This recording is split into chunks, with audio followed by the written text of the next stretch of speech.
मैं आपको लखनऊ की एक घटना बताऊं। अच्छे खासे रैंक के अधिकारी थे, दोनों बेटे विदेश में। माताजी बच्चों का इंतजार करते करते मृत्यु हो गई। चिट्ठी लिखी गई, माँ बीमार है, आ जाना आ जाना। मृत्यु हो गई। बड़ा बेटा नहीं आया, छोटा वाला आया। छोटा वाला आया, पिताजी ने कहा तुम्हारा बड़ा भाई नहीं आया। जो उत्तर दिया ना उस बेटे ने कहा कि भैया ने बोला है माताजी मर गई हैं तो तुम चले जाओ, पिताजी की मृत्यु होगी तो मैं चला जाऊंगा। मतलब कितना ये लॉन्ग टर्म का हम सोच रहे हैं। अब ये पिताजी अंदर गए कमरे में, 10 मिनट बाद एक फायरिंग की आवाज आई, गोली चलने की। उन्होंने आत्महत्या कर ली। बगल में पर्ची पड़ी हुई थी, बेटा एक बार आने में तुम्हें इतना कष्ट मिला है, मैं नहीं चाहता कि दोबारा आने में तुम्हारे भाई को वो तकलीफ मिले, तो चाहता हूँ एक साथ तुम ही हम दोनों का क्रियाकर्म करके चले जाना, बार बार मुसीबत ना उठाना पड़े।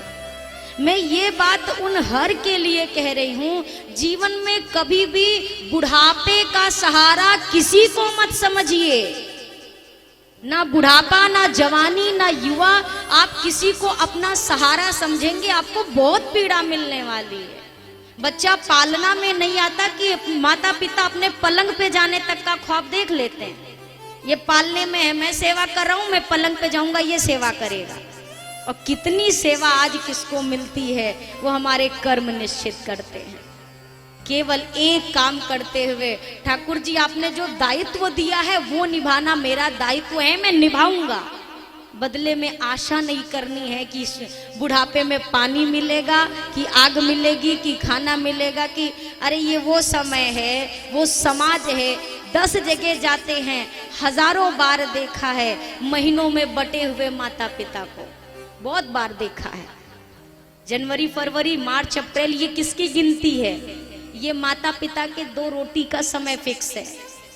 एक महीने का 30 दिन है, अगर 30 से 31वां हो गया तो पिताजी को मिलना ही नहीं है, फिर भूखे रहे। क्यों? छोटे वाले की बारी थी, वो नहीं दे रहा तो हम क्यों दें? तो इस चीज का कोई हल नहीं हो सकता। ये राम कथा इसीलिए सुनी जाती है कि शायद जीवन में कुछ बदलाव हो। कोई एक माता पिता भी अगर महीनों में बटने से बच गए तो ये राम कथा सार्थक हो जाएगी। श्री दशरथ जी महाराज की अंत्येष्टि के उपरांत पूरी सभा लगी। संतों ने, श्री वशिष्ठ जी ने, मंत्री जनों ने अब एक बात कहनी शुरू की। भरत जी सर झुकाए सामने खड़े हैं। क्या चाहते हैं सब? अब आपके पिताजी नहीं हैं भरत, राम जी वचनानुसार वन में हैं। एक काम करिए, एक वचन का पालन आपके भैया कर रहे हैं, दूसरे वचन का पालन आप कर दो, इस राज सिंहासन को स्वीकार कर लीजिए। पिताजी के घर में रहने पर हम कितने अनुशासित हैं ये चीज महत्वपूर्ण नहीं है, पिताजी के ना रहने पर हम कितने ज्यादा अनुशासन में हैं ये बात तय करेगा कि आप अपने पिता का कितना सम्मान करते हैं। पिताजी नहीं है तो हो हल्ला घर में मचा, आए तो साइलेंट। ये आपका उनके प्रति समर्पण नहीं है, ये भय है। भय ज्यादा दिन नहीं चलता है, भाव ज्यादा दिन चलता है। आप अगर भय से किसी को अपना मानेंगे, वो भाव आपका केवल तब तक रहेगा जब तक वो भय रहेगा। जिस दिन भय खत्म उस दिन भाव खत्म। लेकिन अगर भाव से आप किसी का सम्मान करते हैं तो वो रहे या ना रहे, जीवन भर उसकी वही जगह बनी रहने वाली है।